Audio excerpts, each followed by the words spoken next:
Assalamualaikum warahmatullahi wabarakatuh. Kembali lagi dengan saya Muhammad Firdaus Sumadi dengan NIM A1120211339. Pada kesempatan kali ini, kita akan melanjutkan pembahasan terkait database Fatal Health yang kemarin kita sudah menyelesaikan tugas 1, yaitu mengumpulkan data, menelaah data, memvalidasi data, menentukan objek data, membersihkan data. Kemudian kita akan melanjutkan ke langkah ke-6, yaitu mengonstruksi data, menentukan label data, langkah 8 yaitu membangun model, langkah 9 mengevaluasi hasil pemodelan, dan langkah terakhir yaitu optimasi model klasifikasi. Pertama, kita akan membahas tentang mengkonstruksi data. Saya melakukan normalisasi data terlebih dahulu. Sebelumnya data sudah bersih. Kita akan normalisasi data menggunakan min-max scaler. Di sini saya menyebutkan scalar processing min-max scaler, menggunakan min-max scaler, dan inisialisasi min-max scaler dengan variabel scaler. Kemudian saya mengkopikan database yang sudah bersih, yang saya kemarin simpan di clean. Saya simpan lagi ke data min-max yang akan saya gunakan untuk normalisasi.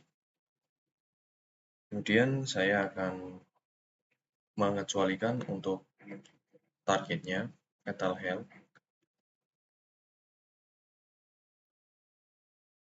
Kemudian fit dan transformasi data menggunakan perintah berikut. Sesuaikan dengan fitur X, scalar fit X. Kemudian saya ingin menampilkan data yang setelah dinormalisasi, yaitu begini. Sebagai perbandingannya, saya juga menampilkan data sebelum dinormalisasi menggunakan min-max scaler. Seperti ini, awalnya 120 menjadi 0,25 sekian. Begitu juga yang lainnya. Jadi antara 0 dan 1. Kemudian saya membandingkan data sebelum dan sesudah normalisasi menggunakan perintah berikut. Dan dihasilkan bahwa sebelum normalisasi rentang data antara 110 sampai 160. Sedangkan setelah normalisasi, rentang data antara 0 sampai 1. Dan di sini terdapat mayoritas datanya terdapat di sini. Antara 120 sekian sampai 140 setelah normalisasi adalah sekitar 0,4 kurang sampai 0,5 0,6 lebih. Kemudian konstruksi data. Saya menggunakan perintah info untuk menampilkan struktur dari dataset. Konstruksi data sudah sesuai sehingga tidak dilakukan rekonstruksi data karena tipe datanya sudah sama semua, float, 64 atau numerik kecuali label. Kemudian langkah pemisahan fitur X dan target. Jadi saya akan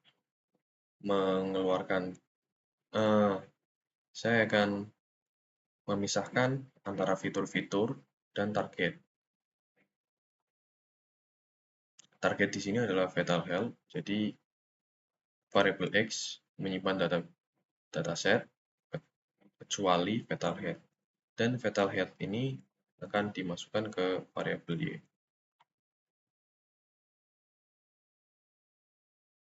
Kemudian fungsi ini akan menghitung jumlah fitur-fitur yang ada.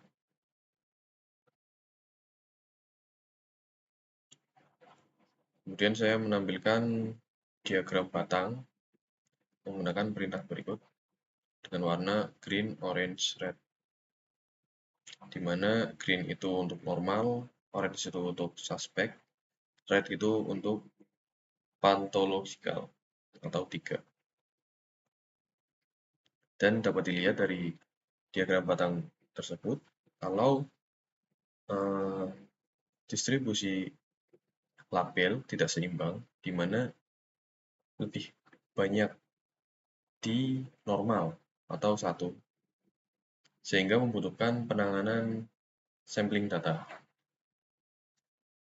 Saya menggunakan teknik oversampling, menggunakan pendekatan oversampling yang saya gunakan yaitu teknik SMOTE. Sebelumnya saya menginputkan SMOTE atau Synthetic Minority Oversampling Technique, dan saya menginputkan trend split test split untuk membagi data. Jadi saya mau memisahkan fitur dan target lagi menggunakan perintah berikut ini, perintah ini. Lalu saya melakukan oversampling pada data pelatihan menggunakan perintah SMOTE yang saya simpan pada variabel SMOTE. Kemudian saya lakukan pada data pelatihan yaitu X train resample sama Y train resample. Lalu saya menampilkan jumlah data sebelum oversampling dan jumlah data setelah oversampling. Dapat dilihat dari data yang ada di sini terdapat sebelum oversampling terdapat label 1 sebanyak 1316, label 2 sebanyak 245, label 3 sebanyak 135.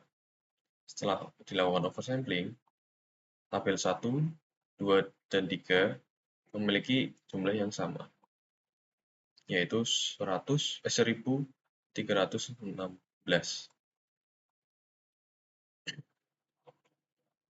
Kemudian saya ingin memvisualisasikan oversamplingnya menggunakan diagram batang.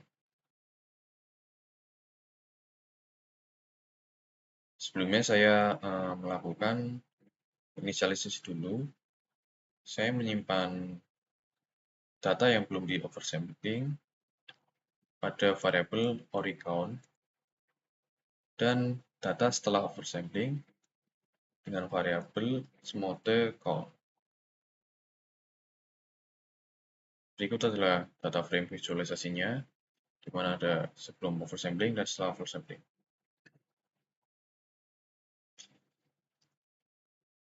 Untuk menampilkan diagram batang, saya menggunakan perintah berikut untuk style dan kata-katanya. Dan dapat dilihat bahwa label sudah seimbang. Yang awalnya seperti ini sebelum oversampling dan setelah dilakukan oversampling, datanya seimbang, label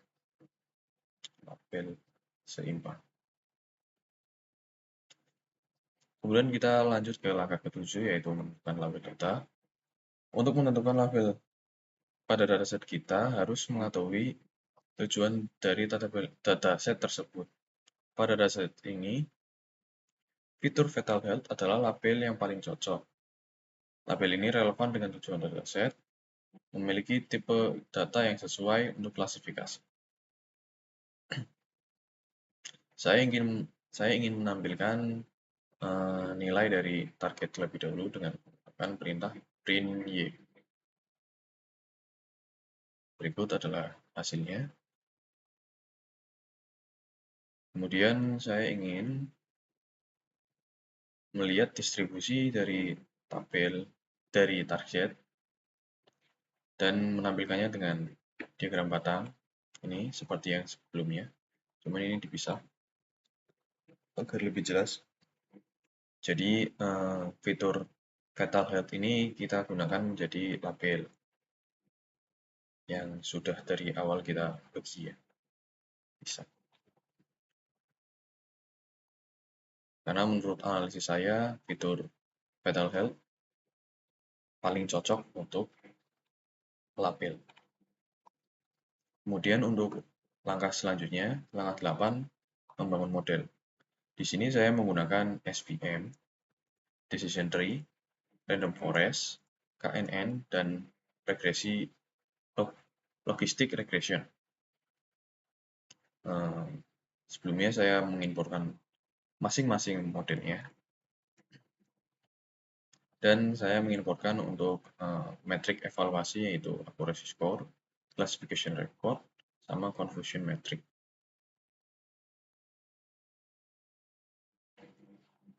Kemudian langkah selanjutnya adalah inisialisasi model. Saya menginisialisasikan setiap model dengan variabel SVM untuk SVM, DT untuk decision tree, RF untuk random forest, KNN untuk KNN, atau KNR network, LR untuk logistic regression.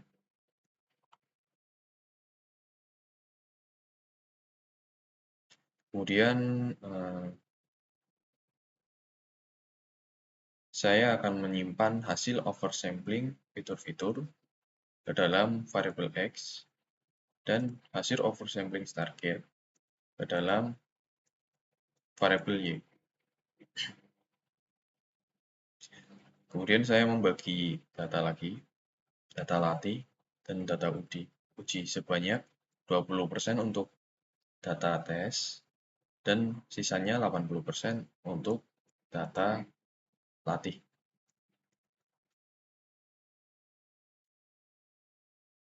Kita menuju ke model pertama yaitu SVM. Pertama saya melatih data menggunakan perintah berikut. Setelah itu saya menguji data dengan prediksi.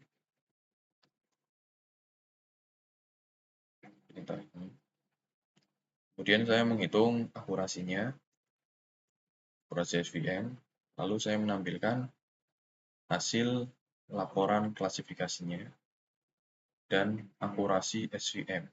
Didapatkan bahwa akurasi pada SVM sebesar 0,922 dan berikut data lengkapnya.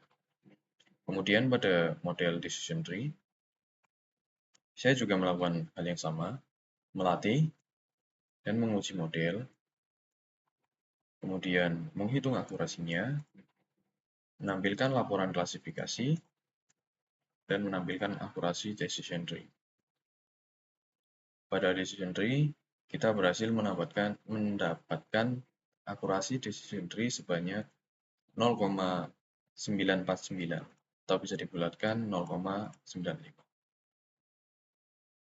Pada random forest juga sama, latih, uji, hitung akurasi, tampilkan laporan berisi berikut, dan akurasi random forest yang mencapai 0,973. Begitu juga dengan KNN, latih, uji, lalu ada hitung akurasi, tampilkan laporan klasifikasi, tampilkan akurasi KNN yang kita dapat sebanyak 0,951. Logistic regression, latih, uji, hitung, akurasi, dan kita mendapatkan 0,85 di 4 untuk akurasi logistic regression. Konklusi akurasi model. Di sini saya akan mengambil base model dari kelima itu dengan mengambil akurasi dari masing-masing model. Dan di sini model terbaik adalah random forest dengan akurasi 0,951. 973. Langkah selanjutnya adalah mengevaluasi hasil pemodelan. Saya menggunakan confusion metric untuk melakukan evaluasi. Confusion metric adalah tabel yang digunakan untuk mengevaluasi kinerja model klasifikasi dengan membandingkan prediksi model terhadap label sebenarnya.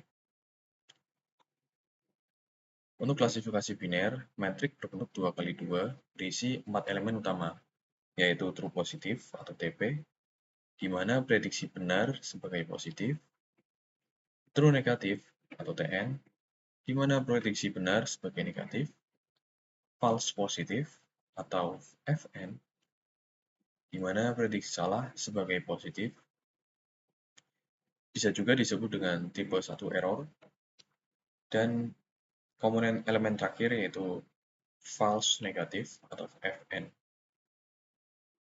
Sebelumnya FP ya. False negatif atau FN, prediksi salah sebagai negatif, bisa disebut juga dengan tipe 2 error.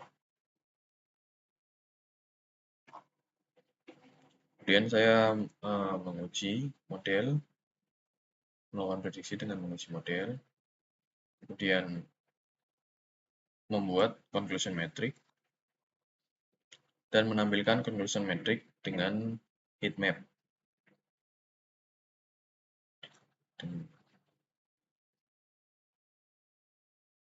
Saya menggunakan perintah berikut untuk menampilkannya. Ini adalah seperti ini, di mana setiap label menunjukkan sesuai, lebih condong ke sesuai dengan label prediksinya. Kemudian kita lanjut ke langkah 10, yaitu optimasi model klasifikasi. Di sini saya menggunakan randomized search CV, di mana itu digunakan untuk menemukan kombinasi hiperparameter terbaik. Lalu saya menggunakan, pada SVM saya mengatur parameter, yaitu C, kernel, dan gambar. Kemudian dilatih dan diuji serta dihitung menghasilkan akurasi setelah tuning yaitu 0,92, yang sebelumnya adalah 0,922. Setelah dituning menjadi sama aja ya, 0,922. Kemudian untuk decision tree, saya menggunakan parameter criterion max dip, min sample split, min sample lift. Kemudian saya latih, saya uji, saya hitung, menghasilkan akurasi decision tree setelah tuning yaitu 0,949, di mana sebelum optimasi mendapatkan sama saja 0,949. Kemudian untuk random forest, saya menggunakan 5 parameter yaitu n estimator, max dip, min sample split, min sample lift, max fitur. Dilatih, diuji, dihitung, menghasilkan akurasi random forest setelah tuning yaitu 0,71, di mana sebelumnya yaitu 0,973. Kemudian untuk KNN, saya menggunakan 3 parameter, yaitu N naik board, weight, metric. Diuji, dilatih, dan dihitung akurasinya yang mencapai 0,962, di mana sebelumnya KNN kita mendapatkan 0,951, mengalami kenaikan. Kemudian untuk logistik regression, saya menggunakan 4 parameter yaitu penalty, C, solver, max iter. Diuji, dihitung, menghasilkan akurasi logistik regression setelah tuning yaitu 0,854, mana sebelum tuning 0,854 sama aja.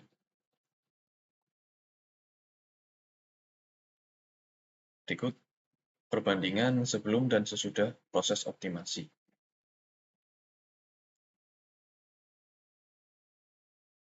Saya menggunakan perintah ini untuk menampilkan tabel berikut. Dapat dilihat bahwa SVM, akurasi sebelum dan akurasi sesudah adalah sama. Untuk decision tree, akurasi sebelum dan akurasi sesudah sama saja.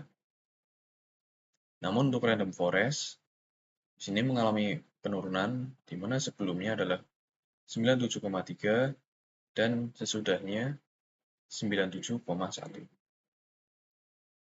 Ini kenapa angkanya bukan 0, karena sudah saya kalikan dengan 100. Untuk KNN mengalami kenaikan, untuk random forest tadi penurunan ya.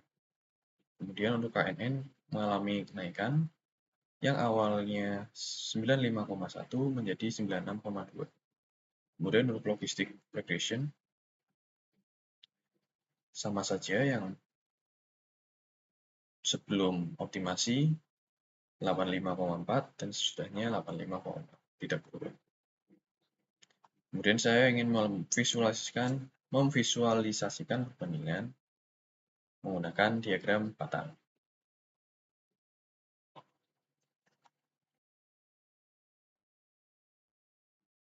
Berikut adalah visualisasi diagram batang.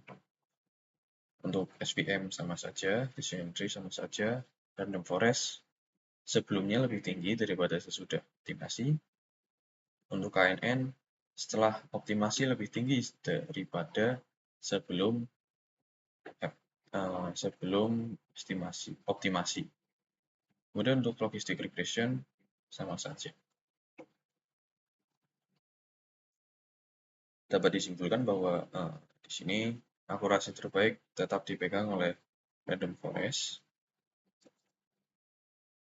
dengan nilai sebelum akurasi 97,3 dan setelah akurasi 97,1. Baik sebelum ataupun sesudah, random forest menempati posisi tertinggi dari proses yang saya lakukan. Cukup sekian penjelasan dari saya. Apabila terdapat beberapa kesalahan kata, mohon dimaafkan.